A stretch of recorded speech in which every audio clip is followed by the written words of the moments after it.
Ataque a Ucrania hoy, otra vez con una ferocidad brutal por parte de Putin. Sí, es impresionante ver el mapa de los ataques porque cubren todo el territorio de Ucrania al mismo tiempo. Es decir, hubo una contraofensiva de ataques aéreos de una intensidad brutal como obviamente represalia a la destrucción del tan importante el puente Pero hoy fue más largo un de Europa. fuerte ataque a Kiev, ¿no? A la capital. A Kiev y alrededores. Pero no alrededores, en todo el territorio. Una cosa impresionante, o sea, un ataque total, la guerra total. Sí, ¿no? sí. Así que yo creo que estamos en un punto de locura muy alto. No, y además una amenaza, creo que estamos a 5 minutos de una guerra nuclear. Sí, en esto, en las armas nucleares... Putin viene coqueteando con eso. No, lo viene amenazando que esto ya Ojo es... que voy con las bombas nucleares. Ya es gravísimo. Él ha hecho en 6 meses muchas más amenazas que la que hicieron Khrushchev, Brezhnev en 50 años de Guerra Fría. Claro. O sea, eso es muy impresionante. Ahora, es cierto que hay guerras, hay armas nucleares de distinta intensidad. Unas que son igual muy destructivas, pero de alcance limitado, a unas que son 1000 veces más potentes que las que se conocieron en Hiroshima. Y Nagasaki, claro. O sea, que hay efectivamente... Son misiles con cabezas nucleares. Exacto. Muy potentes. Y con, obviamente, una capacidad destructiva superior. Pero no solamente la explosión, sino la radiación. La radiación. Con lo cual, yo creo que en esto, en cualquier, aunque sea la de menos densidad, estamos hablando de la Primera Guerra nuclear, ¿no? Exactamente, eso, la Tercera Guerra Mundial, pero la primera nuclear. Yo insisto en un tema, es la Cuarta Guerra Mundial, porque vivimos desde 1946 hasta 1991 la Guerra Fría entre Estados Unidos y la Unión Soviética, que terminó con la disolución de la Unión Soviética y que fue la Tercera Guerra. ¿Usted la considera la Tercera Guerra? No tengo la menor duda, fue una guerra que tuvo, salvo en Europa, que se neutralizó por la OTAN y el Acuerdo de Varsovia, y había ojivas nucleares que apuntaban de los dos lados, entonces ahí no hubo. Entonces, ¿qué hizo? Se dispersó la guerra a América Latina, Medio Oriente, África, Sudeste Asiático. O sea, fue una guerra mundial donde se enfrentaron, por ejemplo, en Vietnam, no fue con los vietnamitas, fue entre la Unión Soviética y Estados Unidos. Ahora, cuando vemos, poneme por favor el mapa de lo que es la simulación de una guerra nuclear.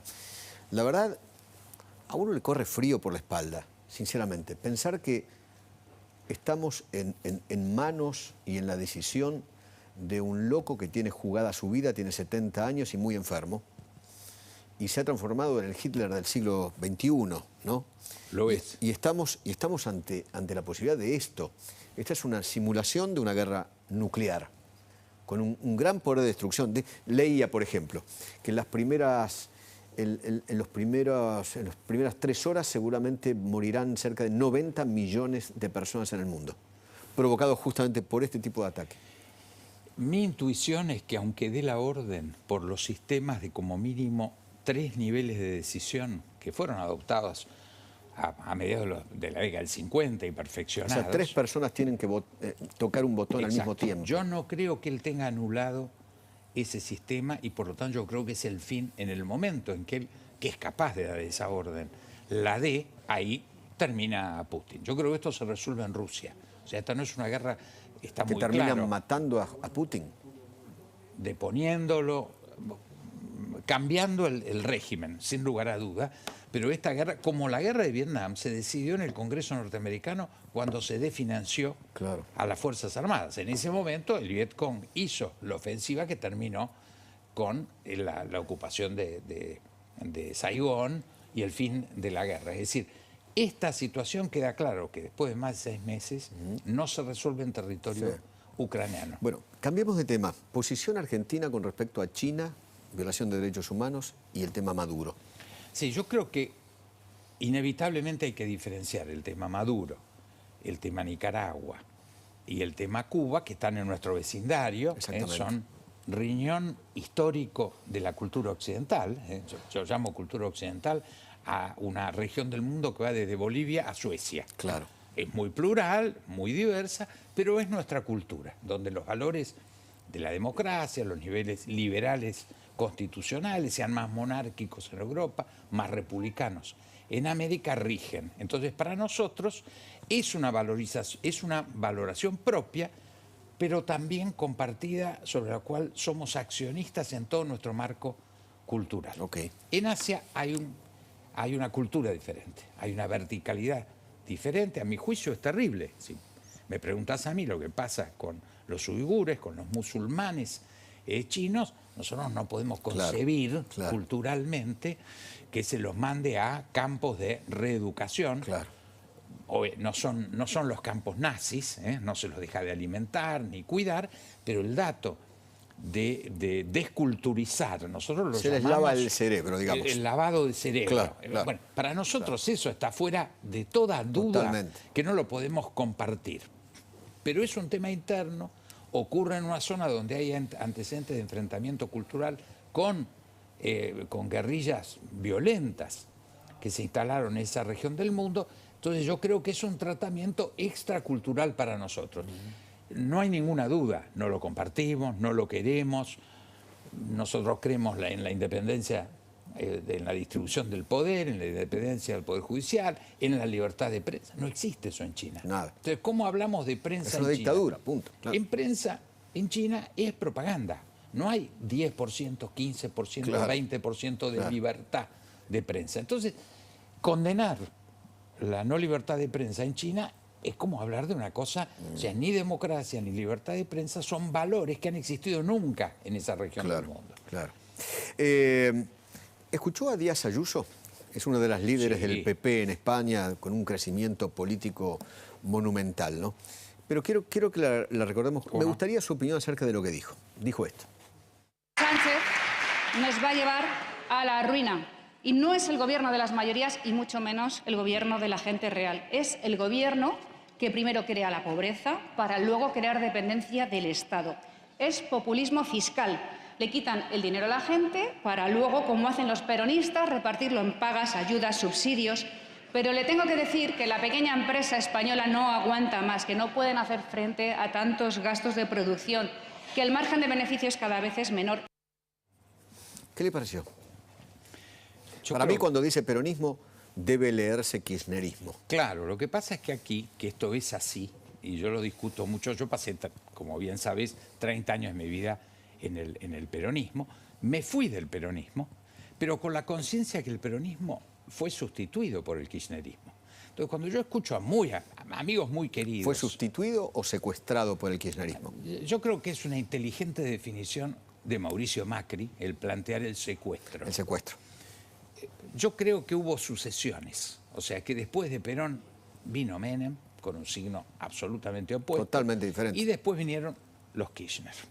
Entonces yo desafío a mis amigos que se definen como peronistas antikirchneristas, que lo muestren en los papeles. Claro. Que efectivamente haya un peronismo fuera del peronismo republicano de mi amigo, hermano, Miguel Ángel Pichetto, que está en Juntos para el Cambio. Claro. Entonces, pero no estamos hablando de ese peronismo republicano de Pichetto, que ya sabemos que está en Juntos para el Cambio.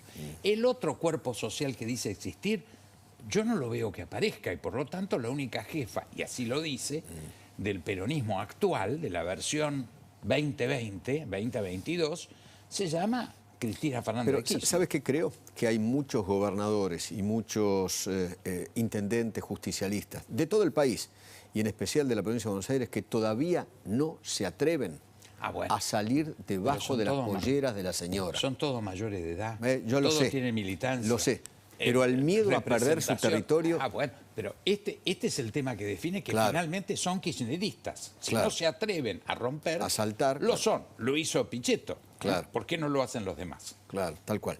Y la señora Cayetana Álvarez de Toledo también dijo esto. Bueno, Isabel Díaz Ayuso dijo una obviedad, ¿no? Que el peronismo es decadencia. Y eso lo sabe cualquier persona que conoce a fondo la Argentina, que ha vivido ahí o que ha seguido los avatares argentinos en las últimas décadas, ¿no? El peronismo ha metido a Argentina en el bucle de la decadencia, la ha convertido en una anomalía que yo siempre digo no es una anomalía irremediable, como a veces sentimos y sufrimos, ¿no? Se puede salir de ese bucle. Es cuestión de cambiar las políticas. Esa sensación de decadencia crónica que tienen tantos argentinas, de desesperación, de desistimiento, no es inevitable, ¿no? Hay malas políticas y pésimos políticos y eso es lo que hay que cambiar, ¿no? Y la respuesta que he oído ahora de la portavoz pues es una retahíla de bobadas y parte de su fértil imaginación verborreica, ¿no? Ha puesto en boca de la señora Ayuso cosas que no ha dicho y ha proyectado, supongo, sus fantasmas sobre la Comunidad de Madrid, que en estos momentos es ejemplo en España y mucho más allá, también por el éxito de las políticas liberales que se están aplicando. Es lo mismo que vimos en la presidenta de la Comunidad de Madrid. La verdad, es lo mismo que piensa el candidato Lula y el expresidente Lula y actual presidente Bolsonaro. Y yo te diría que después de 30 años, habiendo sido embajador argentino 2 veces en Estados Unidos, en la Unión Europea, en Brasil, en China, es lo que piensa el mundo. Lula es de izquierda, pero no es idiota, ¿no? Se da cuenta para dónde va el mundo. Por supuesto. Entonces, hay un hecho que esta versión del peronismo oculta, que es el rol histórico del peronismo. El peronismo, yo estoy muy orgulloso de haber estado más de 30 años en el peronismo, creo que fue un movimiento modernizador. Pero Macri le echa la culpa a Evita y a Perón. Bueno, yo eso no lo comparto. O sea, yo creo que Perón, cuando uno analiza los números de Argentina, en 1969, hace 50 años, pero ya hasta el 69 teníamos radicales, Rojas y Aramburu, Frondizi, Ilia, gobernando, había de todo. Había de todo.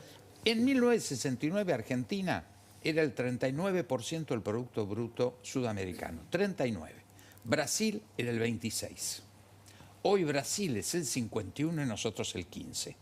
Entonces nosotros podemos verificar que con todos los conflictos internos, hasta la década del 70, Argentina tenía un comportamiento como Argentina, peronista, de los golpes, radicales, desarrollistas, liberales, socialistas, que daba un país de primer mundo. Estábamos en la misma categoría que Canadá o que Australia, por encima de España, por encima de Brasil y de México. Entonces, ¿por qué le voy a asignar un rol al peronismo del 45, entre el 45 y el 69, donde compartió responsabilidades pero no destruyó al país? Entonces, yo creo que hay una década que fue terrible. Yo fui un joven militante, participé y lo sabes, lo autocrítico que soy. Estos 50 años con responsabilidades compartidas. Que bañaron de sangre la República Argentina. Un espanto. Pero la responsabilidad es compartida de estos 50 años de decadencia entre peronistas y antiperonistas. Por último, ¿vio la película 1985? Sí, la vi. ¿Y qué le pareció? A mí me gustó porque fue prudente. O sea, no fue de golpes bajos en el sentido de episodios tan horripilantes en el campo de violación de derechos humanos. Podría haber sido horrorosa la película, no es morbosa. Los diálogos de las víctimas están basados en el expediente. En el expediente. En lo que dijeron las mismas víctimas en el expediente. Y hecho con mucha prudencia y respeto hacia el público y hacia el hecho histórico. Y por otro lado, no hubo, a mi juicio, por cuidarse, faltó 5 minutos de Raúl Alfonsín y 5 minutos de la CONADEP, de la comisión presidida es como que, por Sábato. Que Alfonsín no hubiera existido. Claro, yo creo que ahí, por fue cuidarse, para que no quedar como y además una que política... en la película, para mí, le pegan a Trócoli. No, decididamente, pero ¿no? salvajemente. Salvajemente, exactamente. Ahora, yo fui secretario general del bloque de diputados en ese momento. Y he hecho, y reitero, una autocrítica muy seria al peronismo, ya en ese momento, de no entender que al ofrecimiento de Raúl Alfonsín, de hagamos un gobierno de unidad nacional porque esto no lo podemos arreglar solo, lo rechazamos. Exactamente. El peronismo también tuvo un rol ahí en esa época. Pero forma parte de la autocrítica que hay que hacerse de estos 50 años. Sí, ahora, ¿no le da la sensación que en la película está sobrevalorado Moreno Campo por encima de Stracera? No, yo creo que en la película este chico Lanzani, ¿no? gran actor. Creo que es un gran autor y que recrea un personaje propio, salvo ser joven y con barba. Yo creo que es un personaje totalmente diferente a Moreno Campo. Mire que Moreno Campo estuvo guionando y ayudando. Pero yo creo que logró un personaje autónomo, y me parece muy bien que haya sido así, a diferencia de Darín, que interpreta realmente es un fenómeno. a Stracera. Yo conocí al fiscal ¿Lo Stracera, conoció? y realmente me impresionó, no el parecido físico que no tienen, evidentemente, Sí, claro. pero el trabajo hecho para poder interpretar a un personaje tan importante de la historia claro. contemporánea Obviamente. argentina. Obviamente, obviamente. Gracias por haber venido. Un gusto. Guadalupe, estoy con vos.